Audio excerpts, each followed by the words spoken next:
Buenos días, doctor Fabricio Gamarra y compañeros. El día de hoy vamos a hablar o voy a hablar acerca de las úlceras pépticas, cómo es la etiología, su fisiopatología y también acerca del diagnóstico y cómo se puede esquematizar el tratamiento.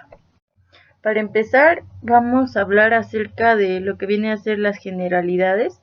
Y es que si hablamos de un nivel histológico, el estómago va a presentar 4 capas, ¿no?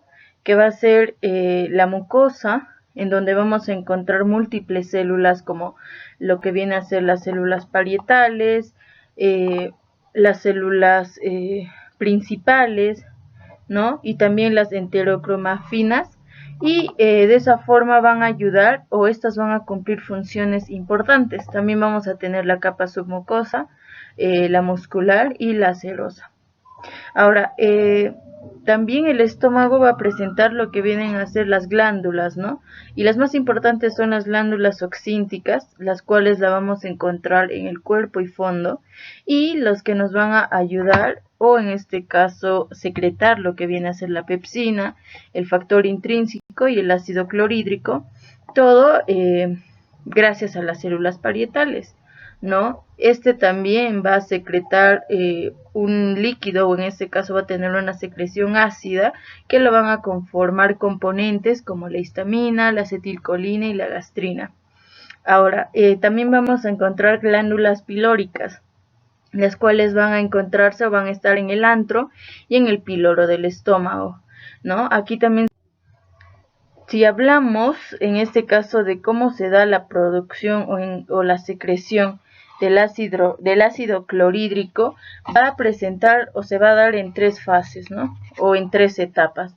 Vamos a iniciar con la fase cefálica, en donde el paciente o la persona, ¿no? Al ver o al oler la comida, ¿no? A través del nervio vago va a secretar o inicia la primera fase de secreción del ácido clorhídrico en el estómago.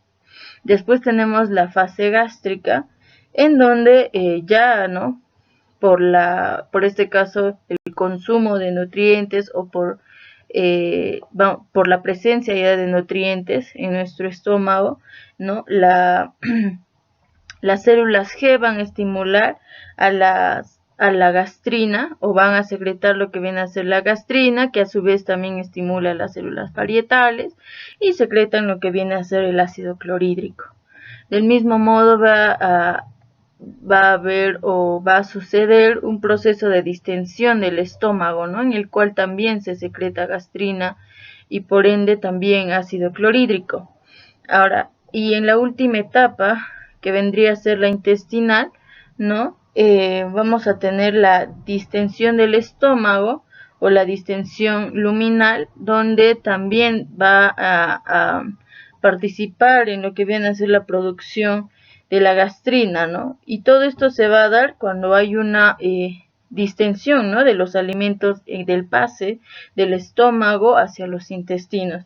Y del mismo modo, la asimilación de nutrientes, ¿no? Eso ya es cuando ya se ha ingerido, ¿no? Y todo esto conjuntamente con el jugo gástrico. También vamos a hablar acerca de cómo es que podemos diferenciar las úlceras de la erosión, cómo es la etiopatogenia, el lugar, la clínica y el diagnóstico.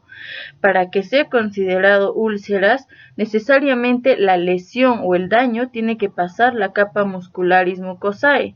Si este no sobrepasa, simplemente se considera una erosión, ¿no? Y las formas más frecuentes en las que se da es por el estrés, por el Helicobacter pylori, ¿no? Y por el ácido gástrico. Ahora, la etiopatogenia va a ser básicamente el desequilibrio, ¿no? De los factores agresores y protectores de lo que viene a ser la mucosa gástrica. Cuando hay una hipersecreción de ácido clorhídrico o hay una reducción de factores, ¿no? Que van a proteger a la mucosa gástrica. El lugar en donde vamos a tener la presencia de estas ulceraciones, si hablamos de una úlcera duodenal, vamos a tenerlo en el primer segmento, ¿no? En en la primera parte o en el primer segmento del duodeno, mientras que si es una ulceración o una úlcera gástrica, va a estar con mayor frecuencia en la incisura angularis, ¿no?, del estómago. Ahora, la clínica básicamente va a ser un cuadro clínico en el cual el paciente va a presentar dolor epigástrico. Si hablamos de una úlcera duodenal, vamos a tener, o este paciente va a aliviar, ¿no?, su dolor, o en este caso los síntomas que puede presentar de ardor o dolor, lo alivia con comida. Mientras que en un paciente con úlcera gástrica no es así, ¿no? Empeora con lo que es la presencia o con la ingesta de alimentos, y es por eso que estos pacientes muchas veces llegan en un estado anímico o un estado anoréxico. ¿Ya? Ahora, para el diagnóstico se realiza lo que viene a ser las endoscopías, ¿no? Que puede consistir endoscopías, 8 biopsias, también se puede realizar lo que viene a ser el cepillado del borde ulceroso, y también, ¿no?, si en caso hay presencia del Helicobacter pylori, una biopsia del antro del estómago. En las complicaciones tenemos las hemorragias y perforaciones, pero con más frecuencia las hemorragias. Las generalidades respecto a la defensa de la mucosa va a consistir en 5, ¿no? O van a ser necesarios 5 componentes o propiedades para que este sea exitoso, ¿no? Recordemos que la mucosa del estómago pues tiene barreras de defensa, porque el hecho de que se secrete o que haya presencia del ácido clorhídrico, ¿no?, por las características que estos tienen, que tiene un pH de 3 o menor de 3, es muy ácido, muchas veces es de alguna forma necesario para la digestión, pero puede causar daños, ¿no? Entonces, de eso se va a encargar las barreras de la mucosa, ¿no?, de proteger. Tenemos al moco gástrico, que se va a estimular cuando hay alguna irritación mecánica o química, y también, ¿no?, en la presencia de la acetilcolina, ¿no? Y el espesor aumenta, ¿no?, con lo que viene a ser la síntesis de las prostaglandinas, y va a disminuir con los AINES, ¿no?, ya que estos van a inhibir la síntesis de prostaglandinas con el consumo de alcohol. Ahora, lo que viene a ser el bicarbonato, pues penetra, ¿no?, en el gel mucoso, y lo que hace es neutralizar el ácido clorhídrico que va a quedar restante. Lo que viene a ser la mucosa gástrica, ¿no?, conjuntamente o gracias a las células epiteliales que va a presentar, como las células parietales u oxínticas, las enterocromatines o las células principales, también, ¿no?, van a ayudar a que se pueda o haya una protección más efectiva. Las prostaglandinas también se van a encargar de producir más secreción de moco, también, ¿no?, producción del bicarbonato va a favorecer lo que viene a ser la reepitelización de estas células epiteliales, también va a modular el flujo sanguíneo y va a proteger el endotelio capilar. Y el flujo sanguíneo, que a mi consideración es el más importante, ya que mientras el estómago esté bien irrigado, ¿no?, o tenga una rica irrigación, ¿no?, el estómago va a estar nutrido, ¿no?, o va a tener nutrientes para que pueda aportar a un buen funcionamiento. Ya, ahora vamos a explicar qué viene a ser las úlceras pépticas, ¿no? Ya dado todos estos conceptos previos, pasamos a lo que es definir úlceras pépticas, y básicamente va a ser el desequilibrio de barreras y defensas del estómago, ¿no?, y aumento del ácido clorhídrico, que va a generar una lesión al estómago, generando así un daño que va a atravesar la mucosa, la submucosa, la capa muscular mucosae, ¿no? Y es así que se considera la úlcera péptica. Recuerden que si no perfora o si no pasa la muscular mucosae, no se considera úlcera, sino una erosión. Ahora, tenemos dos tipos que ya lo hemos ido mencionando, y son la úlcera duodenal, en donde este va a ser 95% con más frecuencia o con la etiología de un Helicobacter pylori, ¿ya? y en las úlceras gástricas también, ¿no? O sea, estadísticamente o epidemiológicamente, estas dos enfermedades se va a dar con más frecuencia a causa de una sobreinfección de Helicobacter pylori. Pero ¿cuál es la diferencia? La diferencia es que en la úlcera duodenal, ¿no? Va a haber un exceso de formación también de ácido clorhídrico, ¿no? Mientras que en una úlcera gástrica va a haber una disminución de lo que vienen a ser las barreras gástricas. Ahora, recordemos también que si comparamos estas dos, las úlceras duodenales son las más frecuentes, ¿ya? Estas son las más frecuentes en nuestro medio y también creo que en otras áreas geográficas, mientras que la úlcera gástrica pues es la más grave, ¿no? Muchas veces ya llegan en estadios críticos. Entonces, tenemos que recordar también de que, como les decía, ¿no? Para que sea una úlcera péptica tiene que traspasar las musculares de la mucosa. Si no pasa este límite, si lo decimos así, se considera solo una erosión. En la etiología vamos a hablar del Helicobacter pylori, también de los AINES, ¿no?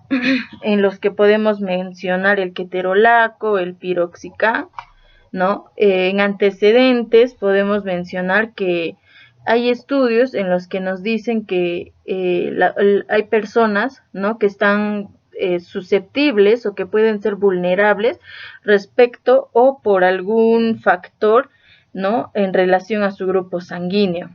Por ejemplo, los de grupo O, los de grupo, claro, van a estar mucho más en riesgo, vulnerables a poder tener lo que viene a ser una dispepsia o una úlcera de tipo vulvar, mientras que los del tipo A, ¿no? Están como que predispuestos o en riesgo a que puedan tener úlceras duodenales en la curvatura menor sobre todo. El tabaco también va a ser una etiología bastante importante y todo esto más que nada a nivel del tratamiento, si nos referimos al tratamiento. Recordemos que una paciente o un paciente que fuma o fumador va a tener 2 veces más el riesgo de frecuencia de tener úlceras pépticas a comparación de un paciente que no va a fumar. También va a tener menos respuesta al tratamiento, ¿no? Y está sometido, en este caso, a tener recidivas y complicaciones, ¿no? O sea, a que repita la enfermedad después de que ya haya sanado, después de la convalecencia. Como quinta etiología podemos mencionar algunas comorbilidades, como podría ser el gastrinoma, ¿no? Y el reflujo gastroduodenal, el esófago de Barrett, entre otros. Bueno, de acuerdo a lo que viene a ser la fisiopatología, tenemos que mencionar primero que el Helicobacter pylori es un bacilo gram negativo, ¿no? Flagelado, micro aerófilo, y que la virulencia está en el que éste va a tener o va a secretar una enzima que se llama ureasa, ¿no? Y esto es lo que le da su virulencia. ¿Cómo sucede? Pues bien, el Helicobacter pylori ingresa, ¿no? Ingresa o penetra la capa mucosa o la capa mucosa del estómago y se va a adherir a lo que viene a ser la superficie de la capa epitelial gástrica.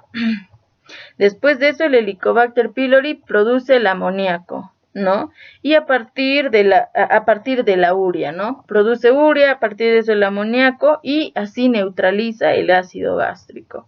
Después de eso va a migrar, ¿no? Migra y se va a proliferar, ¿no? Y va a causar, o en este caso va a crear un foco de infección en el que tenemos aquí, en el que desarrolla ulceración gástrica y destrucción de la mucosa, inflamación y lo que viene a ser la muerte, ¿no? De células de la mucosa.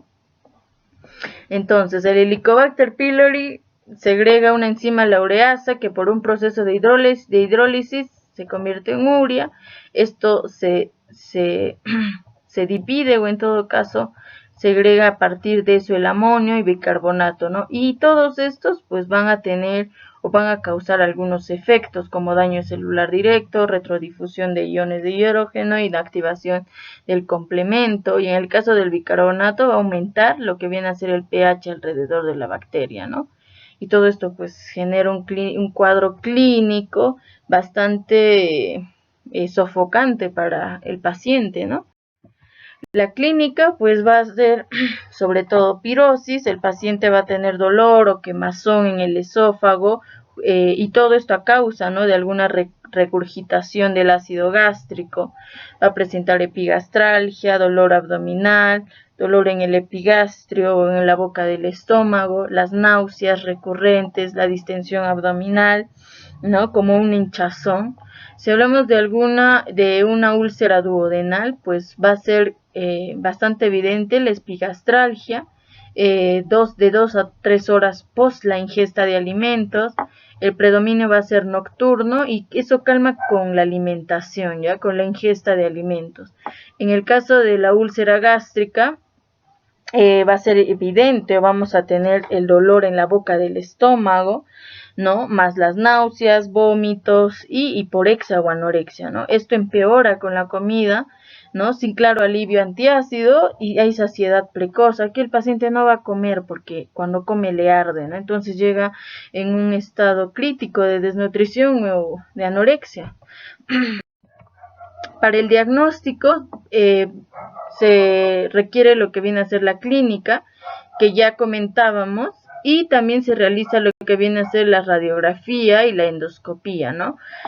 Aquí tenemos algunas muestras radiográficas que se han realizado con radiografía doble contraste, ¿no?, que van a presentar una serie de signos, ¿no?, o de signos, claro, en los que nos van a ayudar a de alguna forma poder, ¿no?, descartar o asociar, ¿no? Aquí tenemos, por ejemplo, un engrosamiento de los pliegues, ¿no? Va a existir múltiples pliegues del antro gástrico que van a ser mucho mayores a 5 milímetros y que van a persistir en una alta distensión. Aquí tenemos, por ejemplo, pólipos, ¿no? Los pólipos hiperplásicos, que son tipo bultitos o imágenes elevadas, ¿no?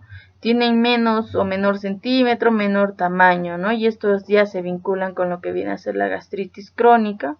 Aquí podemos ver lo que es el signo de área gástrica en cocos, ¿no?, en los que son más o menos defectos en relleno, ¿no?, con anchos surcos de separación, y esto se debe ya a un proceso inflamatorio gástrico, ¿no?, en donde ya hay una hiperplasia folicular linfoide, ¿no?, causada por el Helicobacter pylori.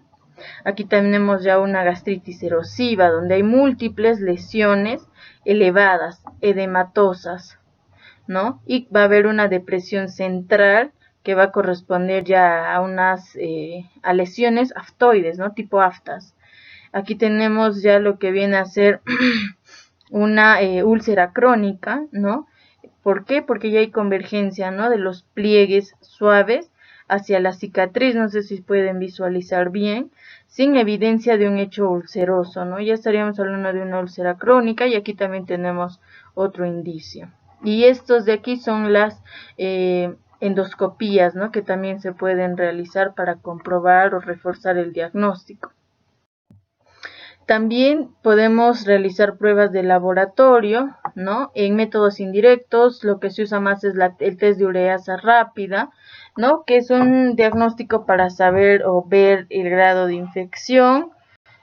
También se puede utilizar métodos indirectos, que serían histología, cultivo, ¿no?, que son poco utilizados ya que requiere tiempo. Es un proceso mucho más complejo. Y también tenemos métodos indirectos en donde se realiza el test del aliento, ¿no?, para confirmar la erradicación del Helicobacter pylori, y también se puede realizar otro tipo de métodos no invasivos, ¿no?, sin necesidad de la endoscopía. Para poder, aquí bueno, vamos a hablar del estadiaje para poder saber con mucha más precisión a qué grado o en qué grado está la úlcera, ¿no?, que se presenta. Esto se va a dividir en 5 grados, ¿no? Es la clasificación de Johnson. Tenemos el grado 1, en donde la localización va a ser la curvatura menor, es la más frecuente, ¿no? Y esto sucede, como les digo, en un 50, 60, 70% de los casos, ¿no? Tenemos el grado 2, donde la localización va a ser el cuerpo y el duodeno, ¿no? La localización es gastroduodenal y bueno, aquí se producen las úlceras gastroduodenales. Tenemos el grado 3, donde la localización es prepilórica, ¿no? La frecuencia es 20% de los casos y aquí hay más riesgo a perforaciones. Tenemos el grado 4, que se puede ubicar en lo que viene a ser el fondo gástrico o la alta, ¿no?, en la curvatura menor. Esto sucede en 10% de los casos. Puede estar en esófago gástrico, y estos ya muchas veces son causantes de lo que viene a ser neoplasias o cánceres. Y tenemos el grado 5, ¿no?, en donde se presentan úlceras secundarias, ¿no?, ya por el uso prolongado de lo que viene a ser los AINES. Aquí ya hay alto riesgo de perforación y hemorragias, ¿no? Y se da en la curvatura mayor y habitualmente es asintomática. Para el tratamiento en este caso es mejor recomendar lo que viene a ser los inhibidores de bombas de protones, ya que funcionan mejor, son el tratamiento de elección. Pueden utilizarse lo que vienen a ser también los antihistamínicos, sobre todo de tipo 2, ya que van a inhibir los antihistamínicos 2 de células parietales ya que también son bien tolerados, ¿no?, y provocan pocos efectos secundarios.